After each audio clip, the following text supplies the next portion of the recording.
Hello mga bata! Ako nga pala si Ate Lee. Ate Lee ang pangalan ko. Ano nga ulit ang pangalan ko? Magaling!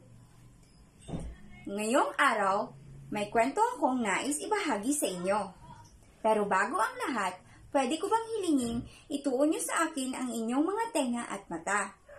Salamat mga bata! Sino dito sa inyo ang mahilig tumulong sa kapwa? Magaling! At sino naman ang mahilig sa mga hayop? Alam niyo ba kung bakit ko naitanim sa inyo ang mga bagay na ito?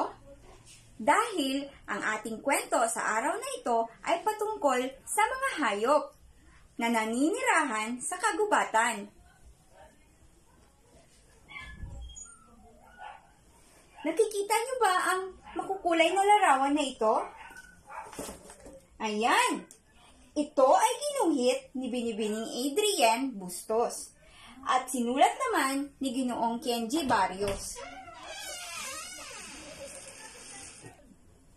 At ngayon, simulan na natin ang kwentong pinamagatang ang tagabantay ng kagubatan. Noong unang panahon, sa isang tahimik at payapang kagubatan, ay may nakatirang mabait at matulungin na leon. Kahit sino, basta't nangangailangan ay kanyang tinutulungan.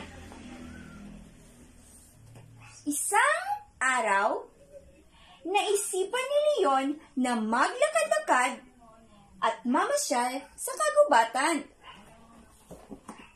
Sa kalagitnaan ng kanyang paglalakad, isang humihingal na kuneho ang lumapit sa kanya at ito ay humingi ng tulong. Tulong, Ginoong Leon! Tulungan niyo po ako!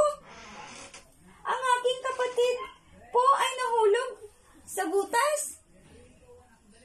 Anas ni kuneho. Saan? Tara, tulungan natin, saad ni Leon.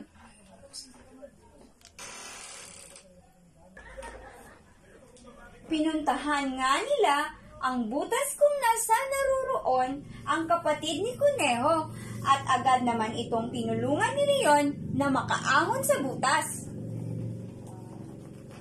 Maraming salamat po, Ginoong Leon, anas ng Kuneho. Walang anuman. O sige, umuwi na kayo. Maggagabi na at baka hinahanap na kayo sa inyo, saad ni Leon.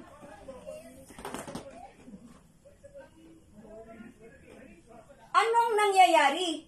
Leon, tulungan mo kami. Nanggugulo na naman si Lobo sa mga kaibigan natin. Anas ni Onggoy. Kinaumagahan, habang himbing na himbing si Leon sa pagtulog sa kanyang kuweba, napukaw siya ng sigawan sa labas. Pinuntahan ni Leon ang kanyang mga kaibigan at nadatnan niya roon si Lobo na tinatakot at ginugulo ang kanyang mga kaibigan. Sa galit ni Leon, umungol siya ng napakalakas. Roar! Nagulat at natakot naman si Lobo kaya umalis na rin ito. Makalipas ang ilang araw, bumalik na naman ang Lobo. Ngunit hindi para manggulo, kundi para humingi ng makakain. Gutom na ang Lobo, ngunit ni isa sa mga bahay na kinatok niya ay walang naawa dahil naalala pa rin nila ang kasamaan nito.